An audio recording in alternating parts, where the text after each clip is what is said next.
There were a handful of people who knew about the suitcase. Long before the yellow police tape, long before the forensic teams in white suits stepped through the tall grass, there were the whispers. They started in the dark corners of rural Wisconsin, among the scavengers and the scrappers, people who spend their days picking through abandoned properties for copper and brass and anything else the world has forgotten. And for months, every single one of them walked right past something that didn't belong. Off County Road T in Chippewa County, there is a farm that time has tried to swallow. Graveyard of dilapidated sheds, sagging barns, rusted machinery. Silence so heavy it has weight. This place had become a meeting ground for business, the kind conducted by people who don't want to be seen, and every one of them walked past it, a single striking anomaly sitting in an open field. A purple suitcase. But it wasn't the luggage that haunted them. It was what they believed was inside. The whispers were gruesome. A child, chopped up and stuffed into the polyester lining. On October 14, 2020, those whispers finally reached the ears of the Air Claire narcotics detectives. A 37-year-old man named Mai Tao, known on the streets as Russia, sat across from Investigator Kwolek. He wasn't there to talk about meth. He was there to purge a nightmare. Russia said, I was working for my girlfriend's father, Bernard. He's a carpet layer. But he told me something weird. He went out to that abandoned area off the rural road, and he saw it. He saw the suitcase. He opened it, man, and he got so scared he just left it there because he realized his fingerprints were all over the handle. He told me. He think it's a little girl. He said he looked at the size of the pelvis. He gave me details, but I told him, I don't want to go near that place. I'm scared. That place looks scary. Russia wasn't the only witness. Bernard had been so rattled that he'd brought at least 2 others, including a woman named Mackenzie, to verify what his eyes were seeing. They described the scene with chilling consistency.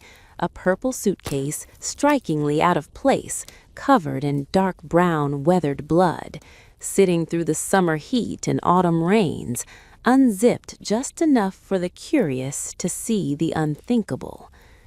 The tip was in. The location was set. But as the deputies turned toward County Road T, the question remained. Was this just a drug-fueled urban legend, or was there really a body waiting for them in the tall grass? When the deputy pulled onto the gravel drive, the modern world fell away. Broken sheds, hollowed-out barns, dead grass and rusted scrap. And there, in the middle of an open field, a single purple suitcase. It didn't belong here. It was modern, yet stained with the unmistakable dark brownish-red hue of dried biological matter. This was no longer a creepy story. This was a crime scene. As investigators knelt in the Wisconsin grass and slowly pulled back the zipper, they braced for the worst. What they found was horrifying, but it wasn't what the rumors had predicted. They didn't find a chopped-up child. Instead, they found a body that had been surrendered to the elements for months, mostly skeletal, flesh reclaimed by the earth. Impossible at first glance to determine gender, age, or cause of death. But beside the bones, they found items that would change everything. A pair of shorts, a soiled box, a small empty notebook, and then 2 pregnancy tests, both used, both showing 2 distinct lines. Positive. This wasn't just a murder, it was a double tragedy. The victim was an adult woman, and at the time of her death, she was carrying a life inside of her. The autopsy would reveal no broken bones, no signs of blunt force trauma. Because of the decomposition, cause of death remained unknown. DNA would take months. Dental records would take longer. The investigation was staring into a void until a deputy scouring the rear of the property looked down into the dirt. There, partially buried, was a small plastic name tag, the kind worn by service workers everywhere. The investigator wiped away the grime. A name appeared in clear, bold letters. Rosalie. To understand the tragedy of the purple suitcase, we have to travel 2 hours southwest to Wisconsin Dells, a place of bright lights, water parks, and the promise of a better life. The very things that drew a 24-year-old woman named Rosalie Cindy Chavarria Rodriguez halfway across the world. Rosalie was a daughter, a sister, and above all, a devoted mother. Born in Peru, she had made the agonizing decision to leave her young daughter behind in the care of her family and immigrate to the United States. Her goal was the same as millions before her: work hard, save everything, and build a foundation so her child would never want for anything. By the summer of 2020, she was the embodiment of the American dream in its rawest, most exhausted form. She held a position as a housekeeper at the Wilderness Resort in Lake Delton, stripping linens and scrubbing floors. When that shift ended, she traded her cleaning supplies for a server's apron at Spreer's restaurant and pub. Her life was a cycle of shifts and tired smiles, all fueled by photos of her daughter back home. She lived in a rented room on Crimson Drive in Reedsburg with her 22-year-old husband, Jose Dominguez Garcia. To the outside world, a young couple building a future. But inside that room, the dream was fracturing. In early July 2020, Rosalie discovered she was 3 months pregnant, and with that discovery came clarity. Jose had been sending money to another woman in Peru, money they couldn't spare. Friends and family would later say Rosalie had reached her limit. She wasn't going to raise a second child in a dishonest home. She made a plan: pack her bags, return to her family in Peru, and raise her baby somewhere she felt safe. But on July 4th, the fireworks in the Wisconsin sky marked the last time anyone would truly see Rosalie alive. She simply vanished. No final paychecks collected, no calls to her daughter, her prescriptions left on the shelf, her clothes abandoned in the shed, her bank cards untouched. From her phone, texts began to fly, cold, abrupt messages claiming she was quitting her jobs, leaving Wisconsin, moving to Chicago to start a new life. Her employers at the Wilderness Resort and Spreer's pub received similar messages, but noted it was completely out of character for their most reliable employee. Back in Peru, her sister Kelly and her father Jorge stared at their screens in disbelief. The woman they knew, the responsible, driven mother who lived for her daughter, would never just vanish without a word. Rosalie Chavarria Rodriguez had come to America to find life. Instead, while the world moved on through the summer of 2020, her American dream was being systematically erased by the one person who had sworn to protect her. While the investigators were staring at a purple suitcase in a field, the man who had placed it there was busy constructing an alternate reality. Jose Dominguez Garcia was only 22 years old, but the deception he maintained throughout the summer of 2020 was chillingly calculated. He didn't just hide a body, he attempted to rewrite his wife's entire existence. On July 23rd, nearly 3 weeks after Rosalie had actually disappeared, Jose walked into the Reedsburg police station.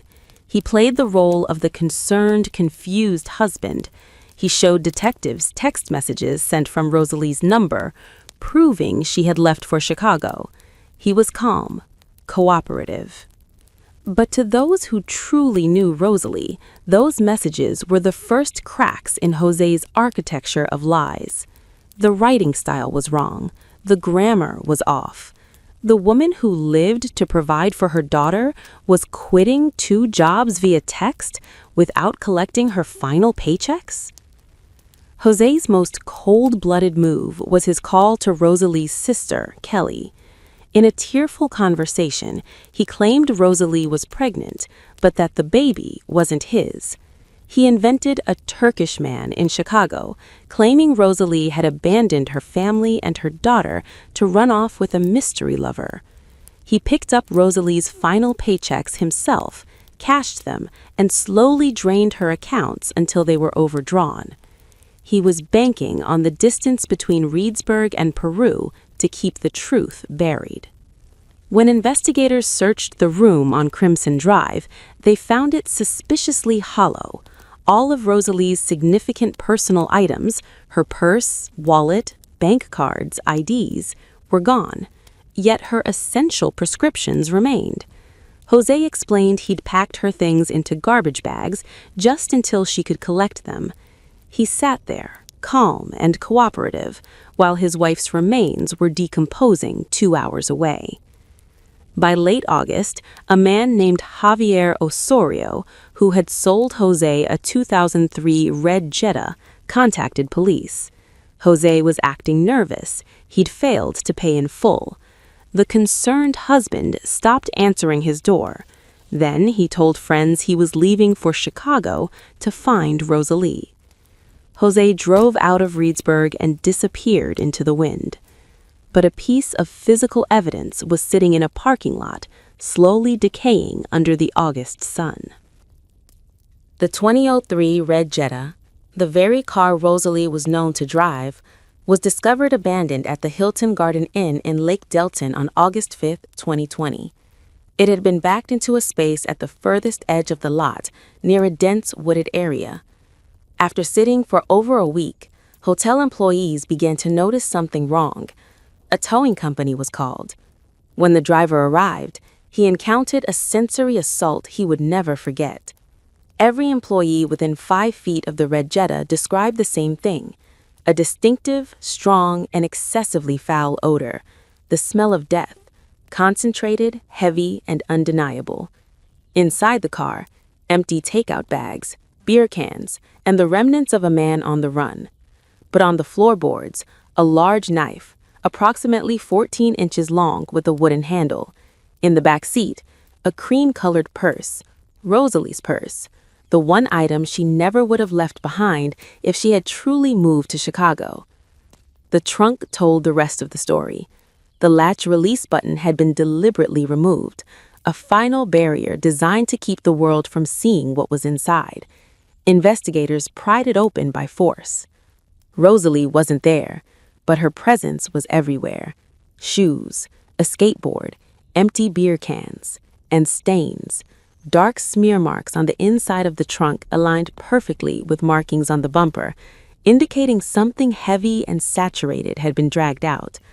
Among the debris, a yellow T-shirt with the word Hogwarts printed on the front, stained, covered in dead insects, soaked in biological fluid. It was the same shirt Rosalie wore in the cover photo of her Facebook page, taken when she was still smiling, still dreaming, still alive. Outside the car, a dark substance had drained from the trunk and pooled on the asphalt below. The biological runoff was the final, visceral proof. The red Jetta hadn't just been a getaway car, it had been a hearse. But it was Jose's digital trail that stripped away any remaining shred of his innocent husband act. When investigators gained access to his browser history, they didn't find a man searching for his missing wife. They found a man calculating the physics of a disappearing act. Between July 6th and July 30th, the very weeks Jose was claiming Rosalie was building a new life in Chicago, his search history was a timeline of premeditated horror. He searched for remote, desolate areas near Reedsburg. He looked at cars for sale, seeking to ditch the Jetta. He researched Mexico, how to reach the border, extradition laws, where he could afford to live. But on July 22nd, the day before he walked into the police station to report her missing, he typed a question that would later leave a courtroom in stunned silence. How many days for the human body to disintegrate? He wasn't curious. He was monitoring the decay of his wife and his unborn child. The next day, he traveled to a Walmart in Eau Claire and purchased a Verizon burner phone. Location tracking painted a frantic map of a man trying to outrun his conscience. The signal traveled through Des Moines, Iowa, then Tulsa, Oklahoma, Kansas City, Missouri. On July 26th, the phone returned briefly to Eau Claire, Wisconsin. Investigators believed Rosalie was still in the trunk of the Jetta during this 1,500-mile odyssey through the American heartland. In late August, the burner phone sent its final signal from Kansas City. Then, darkness. For 3 years, Jose Dominguez Garcia walked free, spotted at nightclubs in Mexico City. The trail went cold. For 3 years, Rosalie's family in Peru lived in suspended grief, knowing the killer was out there, somewhere, beginning again. On November 20, 2023, at 12:30 a.m. in the quiet suburb of Gladstone, Missouri, a routine patrol turned into the collision of two worlds. Officer Roman of the Gladstone Police Department pulled over a red Ford Fusion. Standard stop, stolen plates flagged by an automated license plate reader. He had no idea he was standing inches away from one of Wisconsin's most wanted fugitives. The man was calm, but his hands were trembling. He handed over multiple IDs, different names, different social security cards, none matching the face in front of the officer. "Go ahead and step out. I'm going to detain you." As the handcuffs clicked shut, the radio crackled. The man who called himself Miguel Torres collapsed into the back of the cruiser. But the most chilling detail came moments later. Officer Roman picked up the suspect's cell phone. The lock screen lit up. While Rosalie lay in a grave in Peru and her daughter grew up without a mother, Jose Dominguez Garcia had become a doting father to a child born just 1 month prior. A second chance built on the bones of his first family. In the back of the cruiser, Jose looked up. The journey that began in a field off County Road T ended in the Chippewa County Courthouse in January 2025. Jose Dominguez Garcia sat in a wood-paneled courtroom, a shadow of the man who had once tried to erase his wife from existence. Because Rosalie's family lived in Peru, they watched through a video link, a digital window into the justice they had prayed for. Her sister Kelly's words filled the room through a translator. "Kelly, you didn't just kill my sister. You killed a mother. You killed a daughter. You killed a baby who never got to breathe. You left her in a bag like she was nothing while you went and started a new life. You had a new daughter while my niece in Peru asked every single day when her mommy was coming home. How do you look at your new child and not see the one you destroyed?" When it was Jose's turn to speak, he finally dropped the Chicago alibi. He admitted that on that night in July 2020, following an argument about his infidelity and Rosalie's plan to leave, he strangled her in the car. He admitted to the frantic drive, the purchase of the suitcase, the cold-blooded abandonment of her remains. Judge James Isaacson noted the extraordinary level of deception and the callousness required to live a normal life while knowing exactly where Rosalie was resting. He sentenced Jose Dominguez Garcia to 40 years in prison, followed by 20 years of extended supervision. At 26 years old, Jose will spend the majority of his life behind bars, a mirror of the decades he stole from Rosalie, from her unborn child, from a little girl in Peru who still asks when her mommy is coming home. We are left with the image of a small plastic name tag found in the dirt. Rosalie.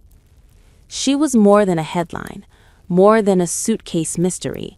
She was a woman who worked 2 jobs, loved her family fiercely, and died reaching for something better. She deserved more. Her baby deserved a chance to breathe, and her daughter in Peru deserved a mother. True crime isn't about the darkness of the killer. It's about the light of the victims we refuse to forget. If Rosalie's story moved you, if you believe she deserved better, hit subscribe and turn on notifications.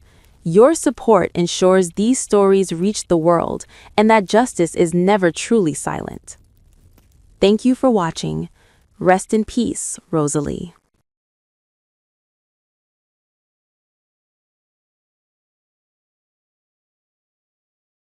On the morning of August 7th, 2023, a mother walked into her son's bedroom to wake him up. He appeared to still be in bed, the shape of his body visible under the covers. She called his name, no response. She stepped closer. What she found would make investigators question everything they thought they understood about the people closest to Jonathan Willett. Because John wasn't just dead, his head was gone. Henderson, Nevada sits just outside the glitter and noise of Las Vegas. Quiet subdivisions, palm trees, garage doors, the kind of place where nothing like this is supposed to happen. Yoko Willett had awoken at 8 a.m. at her home on Paladura Drive. Her 46-year-old son Jonathan had been staying with her while preparing for a move. She noticed he hadn't stirred. She peered through the doorway, saw only the shape of his body beneath the sheets. Called to him. Nothing. She walked in. The sheets were soaked in blood. John was lying face down, motionless, undressed, and where his head should have been, there was nothing. Yoko's boyfriend placed the call to 911. Officers arrived before 9 a.m. What they walked into was unlike anything they had encountered before. John's body was producing visible vapor, not from fire, from chemistry.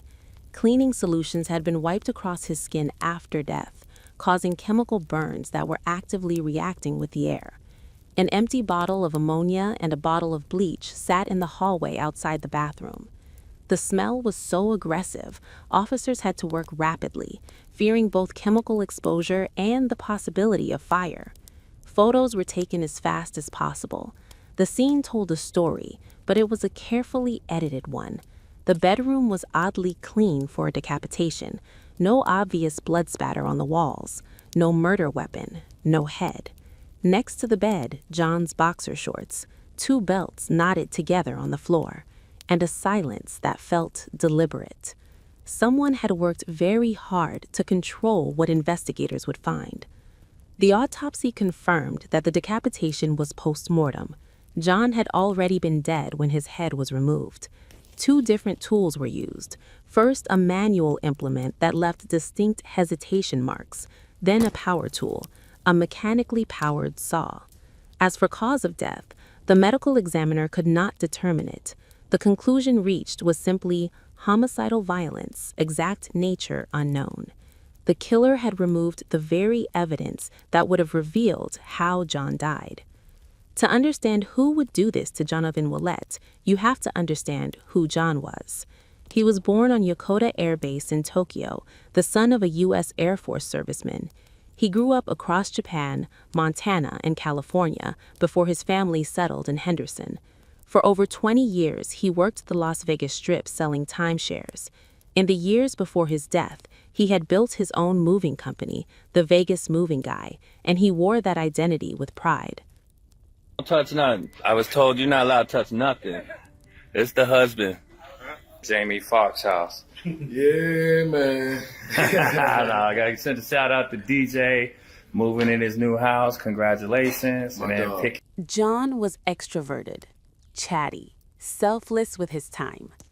A man who made friends out of every client and turned every job into a story. His truck and trailer were a fixture across the Las Vegas Valley. But behind the smiling selfies and the easy laugh, John's personal life was something else entirely. He had full custody of 2 young daughters.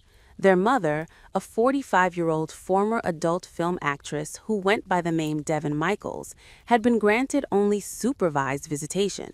In practice, the 2 co-parented informally, their arrangement blurry and complicated. John's eldest son, 27-year-old Devier, was from an earlier relationship. The 2 had worked together at the moving company. They had been close once. Then John discovered something that changed everything. Devier had secretly married Devin. His son had married the mother of his children, the woman who was 18 years older than Devier. the woman who had entered into a clandestine romance with her then 19-year-old stepson years before John even knew it was happening. John's message to his son when he found out was short. "You have nothing to tell me. WTF." Followed by a single word: devil shit.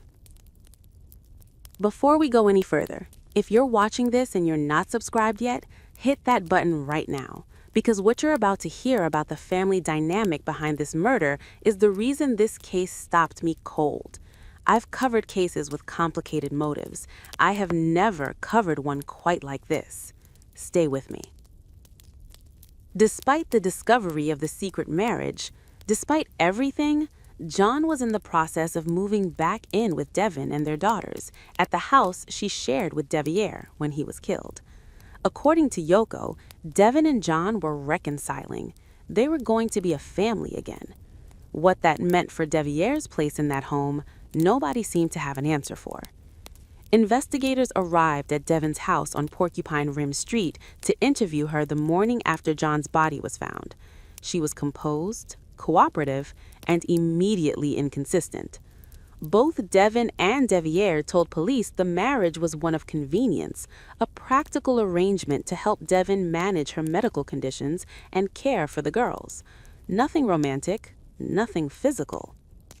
But when investigators searched the house on Porcupine Rim, the story Devin had told them began to collapse page by page. Wedding photos, both of them beaming, openly affectionate, family portraits with the girls showing a couple very much in love, and then, in a notebook found on the bed they shared, pages of handwritten letters in Devin's hand addressed to her young husband. "My dearest love, I cannot begin to tell you how grateful I am for you. I am yours forever, mind, body, and soul." The notebook also revealed the turbulence underneath the romance. Deviere had attempted to leave Devin more than once. Each time, she had found a way to pull him back. When he moved to California, she told him she was pregnant with his child. If he didn't return, she would have the baby and tell everyone who the father was. He came back. The house searches exposed more than just the secret marriage. They exposed a pattern of deliberate deception aimed directly at law enforcement. Devin had told police that John's engagement ring was in the trash at the Paladura house. It wasn't there. She told them that John's registered guns had been moved to Porcupine Rim without ammunition because she had no gun safe. Investigators found a gun safe hidden under the bathroom counter. Then, in the back of a dresser drawer, buried beneath her underwear, police found a bundle of plastic bags wrapped carefully around a few small items. John's driver's license, John's truck keys. John's body and his truck were still at his mother's house on Paladura, yet these items had made their way to Devin's bedroom, hidden, wrapped, concealed. Inside a small backpack purse in the same room, John's Social Security card, and outside, close to the driveway as investigators first approached the house, a cell phone lying in the grass. A substance smudged across the screen. It appeared to be blood. It was blood. John's blood, confirmed by DNA. Cell phone location data and neighborhood security cameras rebuilt the final hours of John's life with precision. John and Devin had spent his last day together, back-to-school shopping for their daughters, moving his belongings. By 8 p.m., they were at Yoko's house on Paladura. They drove John's moving truck back to Porcupine Rim to drop off a load, then returned to Paladura one more time, stopping briefly at a gas station along the way. At the gas station, John was captured on camera smiling as he walked in and out of the store. Devin was wearing a white tank top, blue shorts, and carrying the same small black bag that would later be searched by investigators. Cameras tracked their arrival back at Yoko's house at 10:12 p.m. Investigators believed John was murdered sometime between that moment and 2:04 a.m., when Devin's phone left the house. Two documented events fell within that 4-hour window. At 11 p.m., a neighbor's security camera captured someone unlocking Devin's Nissan Armada, opening the driver's side door and placing something inside. The vehicle then pulled forward slightly, repositioning itself directly in front of the house, out of the camera's frame. Around 1 a.m., Yoko came downstairs for a glass of water. She found Devin in the kitchen. The two spoke for roughly 15 minutes. They did the dishes together. Yoko would later say Devin seemed surprised to see her, but there was no blood visible on her. Devin told Yoko that John was asleep in his room. At 2:04 a.m., Devin left the house. Her phone and John's phone traveled together toward Porcupine Rim. There was one stop along the way. Not a dumpster, not a remote location. A CVS pharmacy drive-thru at 2:29 a.m., where Devin calmly collected a prescription for one of her daughters. On the drive-thru camera, she appeared relaxed. She took a sip from her water bottle. She drove away. John was found dead 6 hours later. She did the dishes at 1 a.m. She collected a prescription at 2:29 a.m., and 6 hours later, John had no head. If the picture forming in your mind right now is the reason you watch true crime, make sure you're subscribed so you never miss a case on this channel. These stories deserve to be told, and this channel exists to tell them. On August 15th, 1 week after John's body was discovered, Devin was arrested and interrogated. She walked detectives through her last day with John step by step, right up to the CVS drive-thru, and then she added a detail she had never mentioned before. After returning to Paladura, she said John lay on the bed while she gave him a massage. He made an unwanted advance. She walked across the room, picked up a wooden object from a shelf, and hit him over the head with it. She said the blow did not kill him. She said she could see his chest rising and falling in the dark. She said she left John was still alive. She said she did not decapitate him. Devin's explanations shifted throughout the interrogation. The unwanted advance, a physical relationship where John paid her bills, allegations of abuse, a claim that she only meant to hurt him badly enough to put him in hospital so she could sort out custody of the girls without him in the way. With John hospitalized, Devin would regain her daughters. She would have the family she wanted, with the husband she actually wanted. When confronted with the bottles of cleaning products found at the scene, which matched products from her own home and tested positive for her DNA, Devin said she couldn't explain it. When confronted with John's bloodied phone traveling with her to Porcupine Rim, she said John had cut his hand moving furniture earlier that day. The blood on the phone was from that. The medical examiner confirmed that John had no bleeding injuries anywhere on his body, except at the neck. Devin was offered a plea deal, life in prison with the possibility of parole after 15 years. She accepted it in court, and then, instead of formally entering her plea, she used her time before the judge to declare her innocence. The judge gave her exactly what she asked for. The plea was withdrawn. Devin Michaels would stand trial. At trial in November 2025, Devin's new defense attorney presented a new theory. It wasn't Devin who killed John, it was Deviere. The argument was straightforward. Deviere stood to lose everything if his father moved in and reclaimed Devin, his wife, his home, his family, and as a home security technician who installed cameras professionally, he would know better than anyone how to move through a neighborhood undetected. Cell phone data placed Deviere at home during the murder window, but the defense asked the jury, what if he simply left his phone behind? A footprint in the backyard of the Paladura house had never been analyzed. A butcher knife used that afternoon to prepare dog food had gone missing by the next morning and was never found. And critically, multiple officers who attended the crime scene testified that there was far less blood present than they would have expected.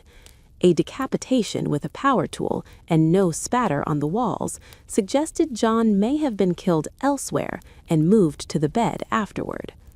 Luminol testing to detect cleaned-up blood was never performed.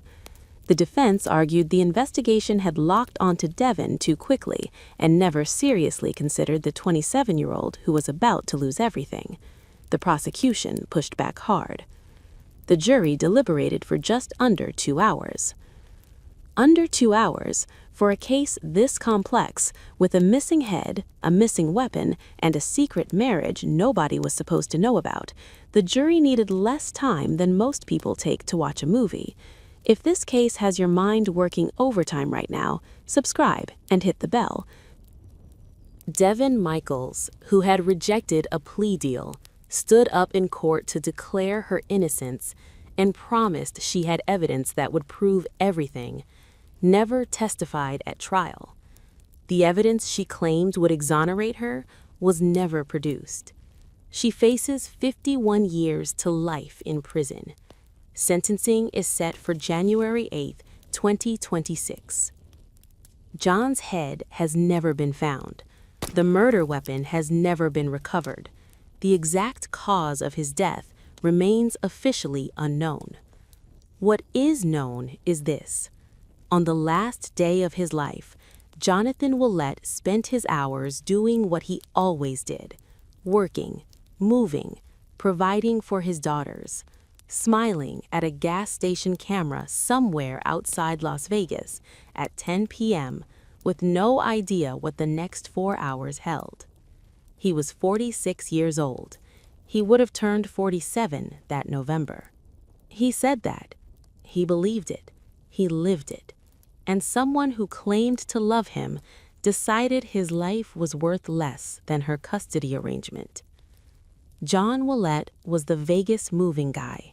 He was a father, a son, a man who made friends out of strangers and took pride in every job he ever worked.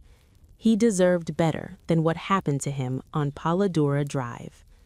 Remember his name. If John's story moved you, if you believe he deserved better, hit subscribe and turn on notifications. Every view, every share, every comment is a refusal to let him be forgotten. Thank you for watching.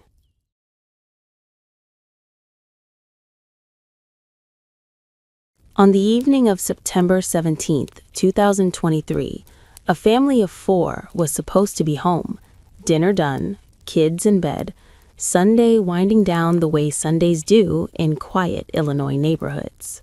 Instead, what police found inside that house on Concord Avenue would stop an entire community cold and set in motion one of the most psychologically disturbing murder investigations the state had ever seen. A plot so twisted, so elaborately constructed, that it took investigators a full year after the killer was already dead to finally understand what had actually happened. And when they did, the answer wasn't what anyone expected. It started with 2 phone calls, both made by women, both made out of love, both made because the silence on the other end had gone on just a little too long. The first came from Brianna, the sister of 31-year-old Zoraida Bartolo. She and her husband Alberto Rolon had been unreachable all day. Alberto had missed his early shift at work, and that alone was enough to raise alarm. Alberto never missed work.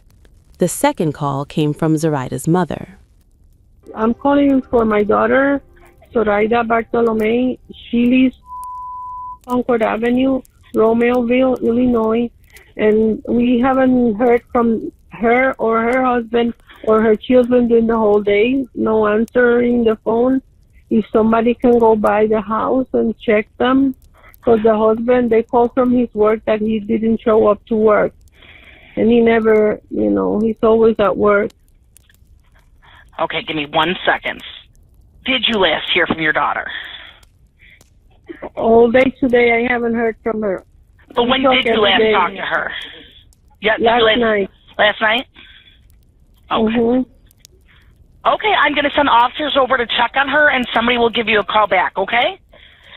Thank you so much. I appreciate it. Oh, Thank you. No problem. That's what we're here for. She had no idea what officers were about to walk into.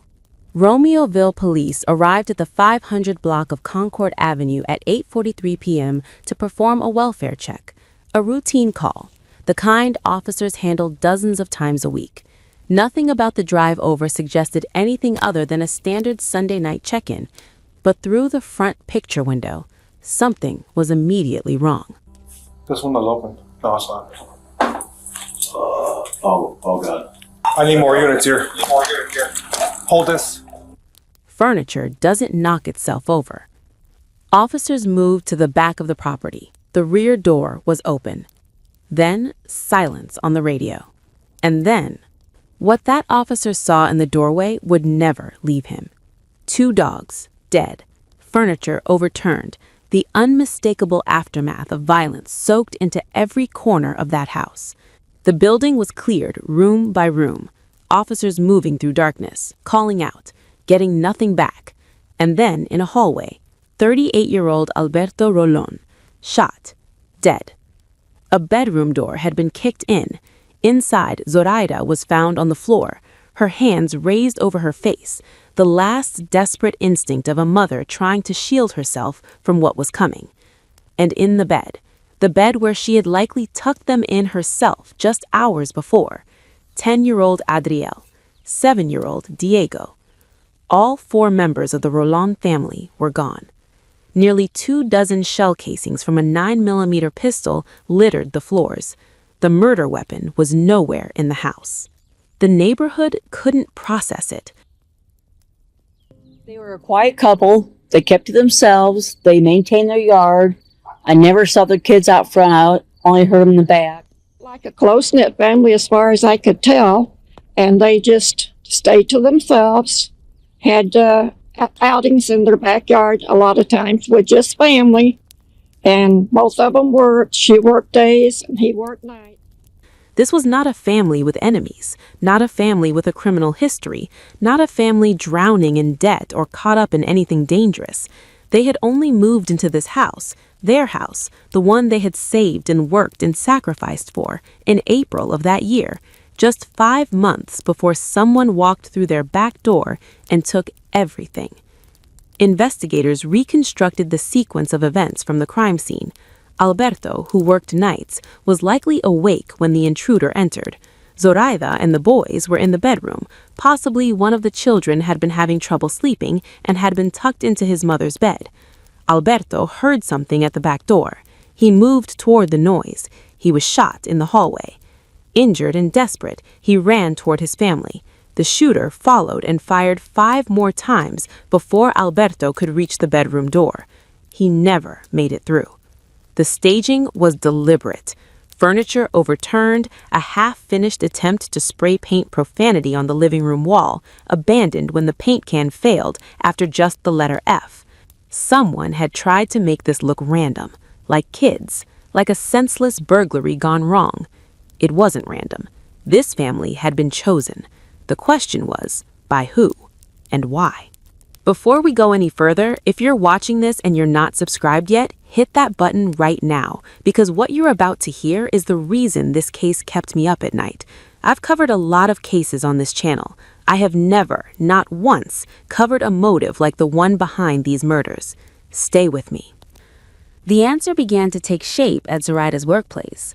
Investigators speaking with coworkers at Avanti Engineering, a machined parts manufacturer where Zoraida worked quality control, developed a lead almost immediately. Zoraida had confided in a colleague in the weeks before her death. She had been receiving threatening text messages since June, anonymous, escalating in nature, warning her away from a romantic entanglement with another coworker. His name was Nathaniel Huey Jr. Everyone called him Nate. Zoraida and Nate had been involved for about 4 months. Alberto reportedly knew about previous instances of infidelity in their marriage. The couple had chosen to stay together for the sake of their boys. But the messages Zoraida was receiving were not just angry. They were unnervingly specific.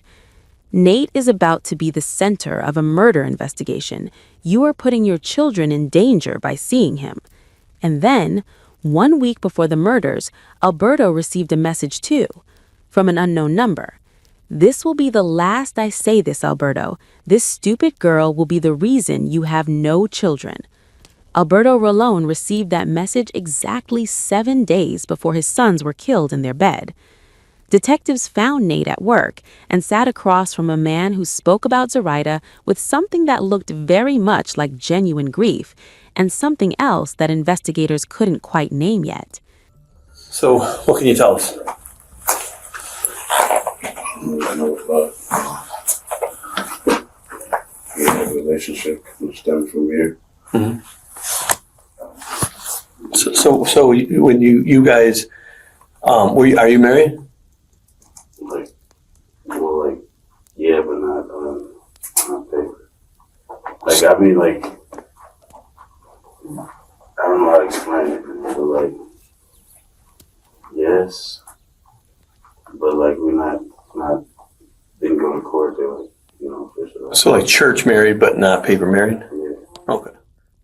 Nate stumbled through his sentences, called her a connection unlike anything he'd experienced, struggled to explain what she meant to him without saying the word that was clearly sitting right behind his teeth.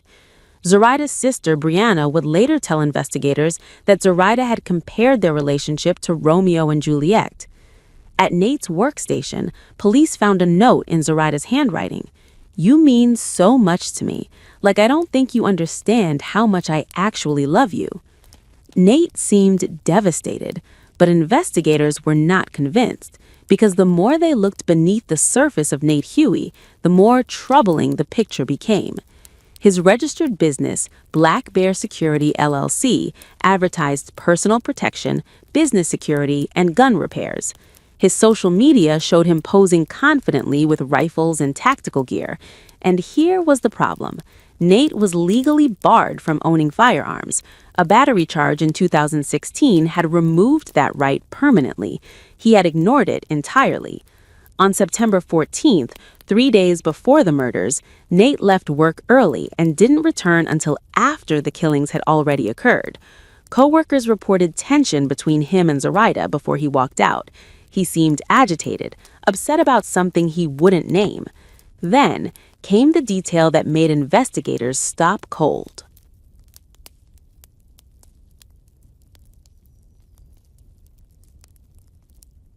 One of Nate's fiance's daughters described him to law enforcement as a paranoid type.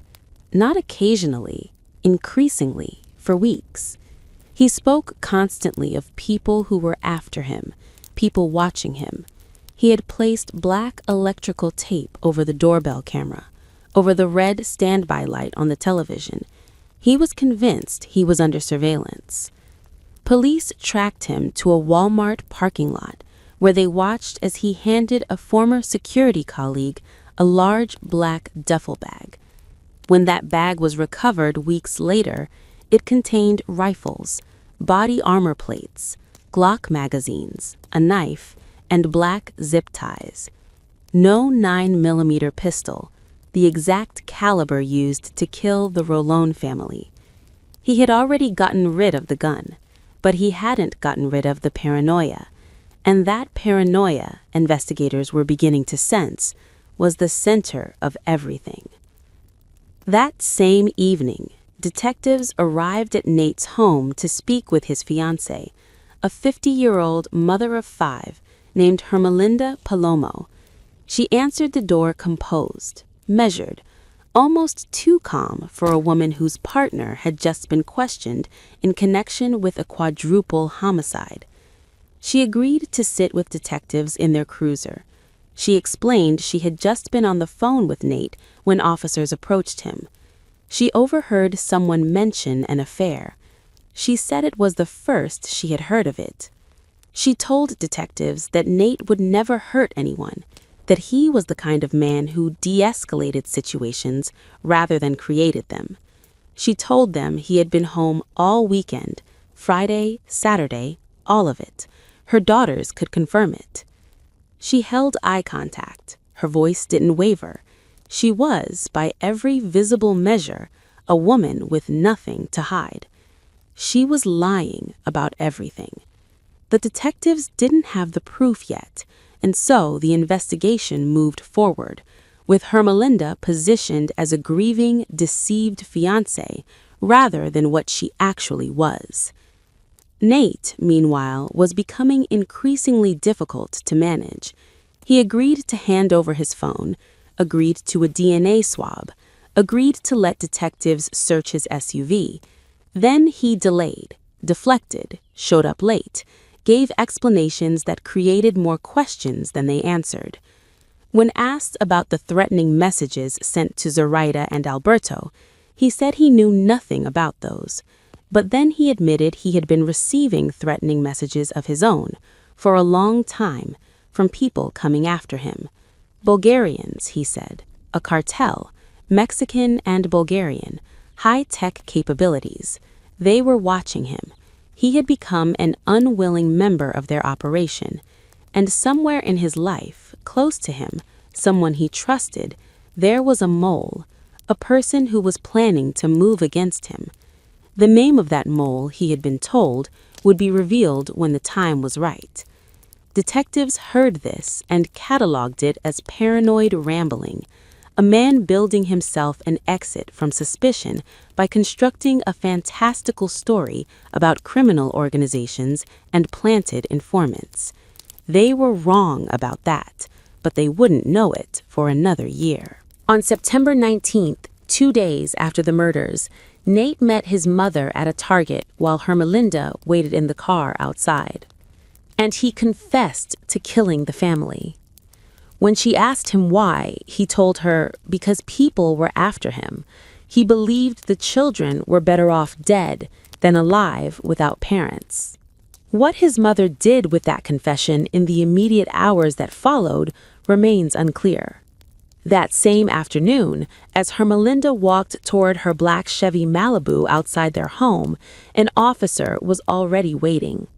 A license plate reader had captured her vehicle in Romeoville at 3:48 a.m. on the night of the murders. She had told detectives she never left the house.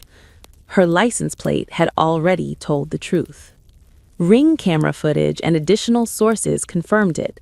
The vehicle used in the crime was tracked traveling from their home in Streamwood directly to Zoraida's Romeoville address at the precise window when the murders were believed to have occurred.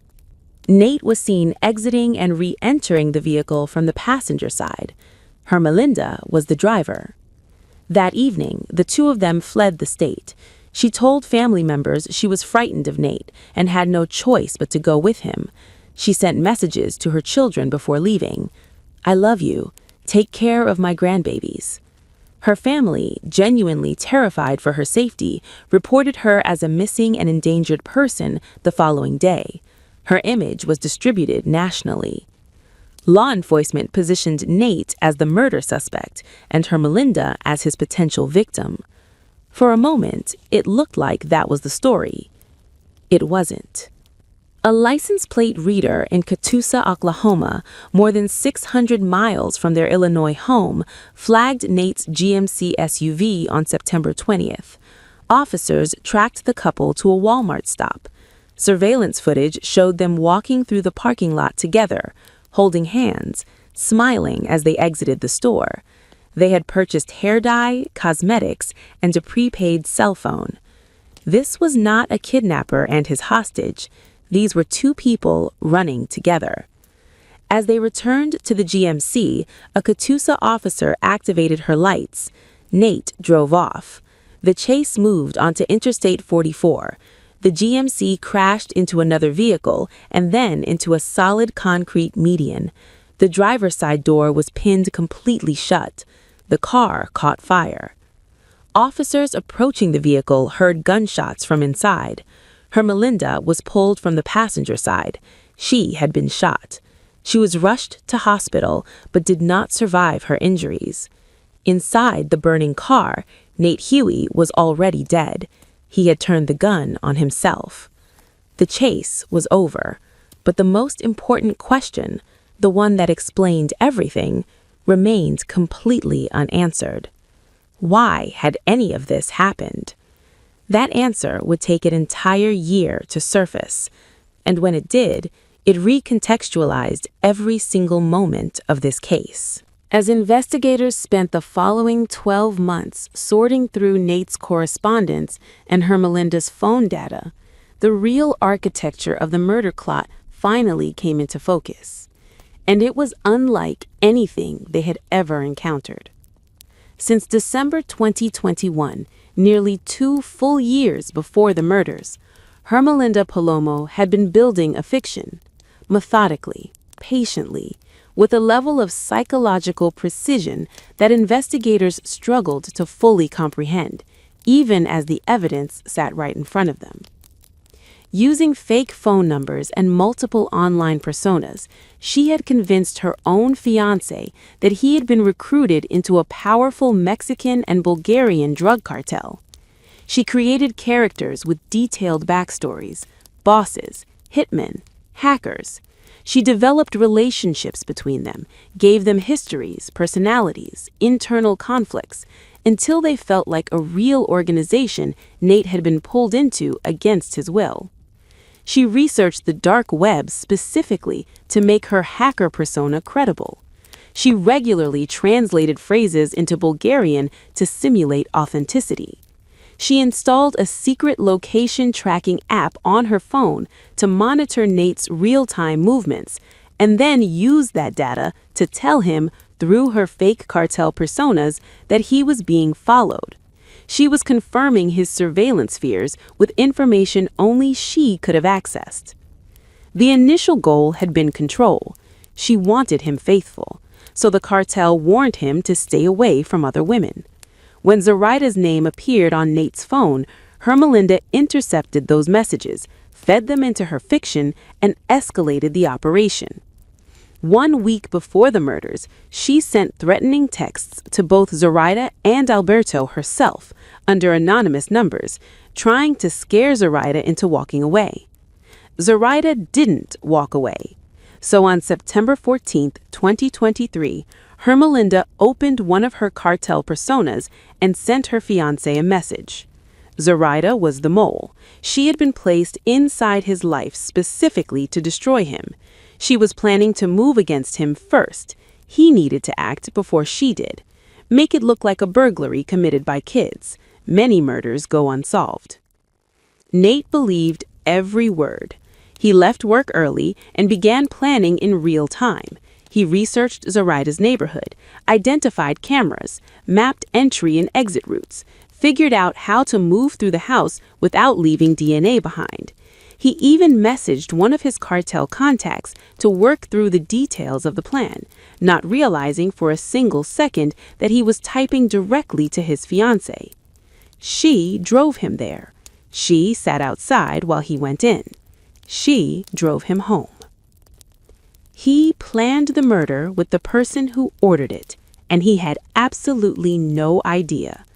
If that just stopped you cold, if this is the kind of case that reminds you why true crime matters, subscribe right now and hit the bell, because every case on this channel is told with this same level of detail and depth, and there are more of them waiting for you. Don't miss the next one. Police came to believe that Nate Hugh went to his death inside a burning car on an Oklahoma highway without ever knowing the cartel was a fiction, without ever knowing that every threat, every warning, every instruction, every persona he had trusted for 2 years had been constructed by the woman sitting next to him. He killed 4 people because the person he trusted most in the world spent 2 years building a psychological trap and then placed an innocent family directly in his path. Zoraida Bartolo, Alberto Rolon, Adriel, age 10, Diego, age 7. A family that bought their first home in April and were dead by September.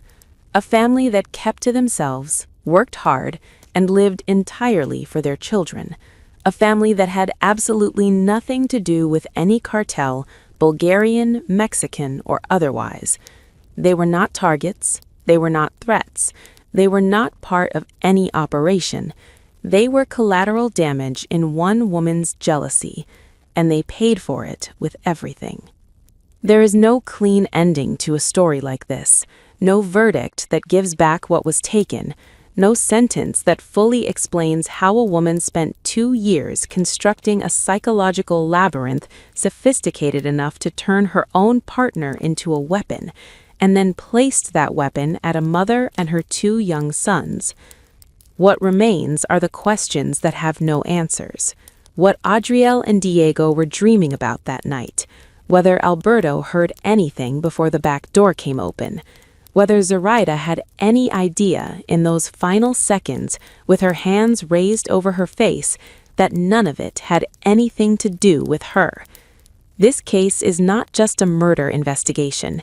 It is a study in what jealousy becomes when it is given 2 years, a smartphone, and absolutely no conscience. Their names were Zoraida, Alberto, Adriel, Diego. Remember them.